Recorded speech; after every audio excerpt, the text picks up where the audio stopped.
Okay, hi YouTube, Mr. Who's the Boss here, and this is going to be a quick video just to sort of compare Rayman Legends on the Vita with Rayman Fiesta run on iOS and Android. And this is just sort of a video in response to something I heard a couple of days ago, that handheld gaming isn't really relevant anymore. And to be fair, that's quite a strong claim, considering you can get literally full console games on the mobile devices now. Things like Rayman has already been ported over as such. So by comparing these two, I'm going to try and establish whether things like the PS Vita are still relevant today, or whether it's better just to get all these games on your phone. Okay, so let's start by looking at Rayman Fiesta run for Android.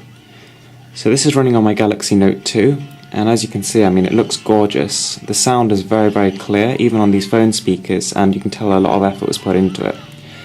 It's running native 720p, so it looks very sharp. On top of that, it's got quite a nice 3D art style, as you can see. We're constantly jumping between planes, and stuff has got a slightly more depth than it does on Rayman Legends, as you'll see. So the art style is plain and simple, but it's colourful and obviously very powerful. Now the game itself is quite simplified when compared to the console versions. As you'll see, all I'm doing is pressing the screen, which makes it quite a bit more accessible, but then again, a lot easier as well.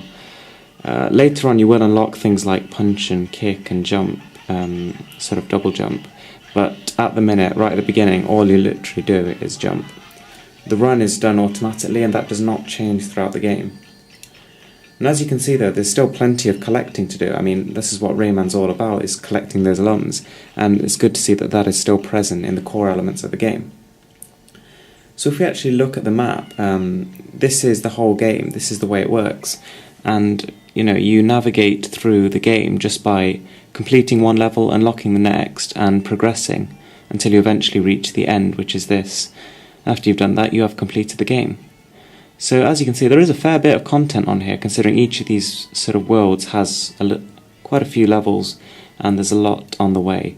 So there's plenty of content, however the actual depth is a bit lacking. What I'm going to do now is just show you Rayman Legends on the Vita and see how it compares. Okay, so this is Rayman Legends on the PlayStation Vita, and as you can see straight away, the visuals are just fantastic. Although this game is not running in the same resolution as my phone, so this is actually sub HD compared to the 720p found on my phone, the actual visual style just, totally makes up for it. It's like a living, breathing painting, which makes the platform experience just so beautiful. On top of that, it's actually running at 60 frames per second compared to only 30 on the mobile version, and on top of that, the mobile version does have some stuttering and hiccups during play, whereas there's absolutely no bugs during this game. I've already played through it once and I'm on the second playthrough, which just says how much this game is impressive. So the actual controls on the Vita are way better than those on the phone. As you saw, I was just there tapping away at my screen on the phone like this.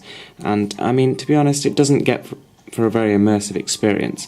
Whereas on the PS Vita, you could sink hours into this game at a time. It's just an incredible experience. Especially on the Vita, I'd say the Vita is probably the best platform to enjoy this on.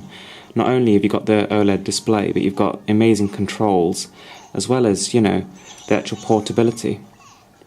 You can take this anywhere. So as you can see, here, the sound is absolutely incredible on this game. It's played by a full orchestra, and just like the mobile games, but probably even better. Sound is really, really one of the strong points of this game. It has very few weak points, but sound is really, really good. The actual content of the game is the same as the console games, so you're actually getting the full console experience on the handheld. So the price of this game is $30. Now that seems pretty steep if you try and compare it to the $3 of the phone, but when compared to actually similarly priced full Vita games or console games in general, it's actually more forgivable. I think people are used to sort of paying $2, $3, and even like a $5 game on mobiles is seen as expensive, but that's because the quality is generally much, much lower. With the mobile games, you expect to sort of get a game with maybe a few in-app purchases, a short campaign, not really much to do aside, with respect to replayability. Whereas with this game, Rayman Legends on the Vita, it's nothing like that. This feels like a console game, it doesn't feel like a mobile port. You're actually getting, at least $30 worth of gameplay here. probably more. I mean, at $3, Rayman Fiesta Run is a total steal. It's totally, you know, there's loads in it, but still it does not compare to Rayman Legends. I would say that, I mean, if you can, just buy both. I mean, they're both absolutely fantastic games. Both a steal for the price that you pay. Tons of content, and I mean, they'll keep you going for ages. I mean, I think Android runs the Rayman game the best, and I think the PS Vita runs the Rayman Legends game the best out of all the actual consoles, apart from the next gen ones, of course. However, you know, that's quite a hefty investment, and you lose out on portability. So that's it from me. Thanks for watching. If this video helped you, then give it a thumbs up and subscribe for more.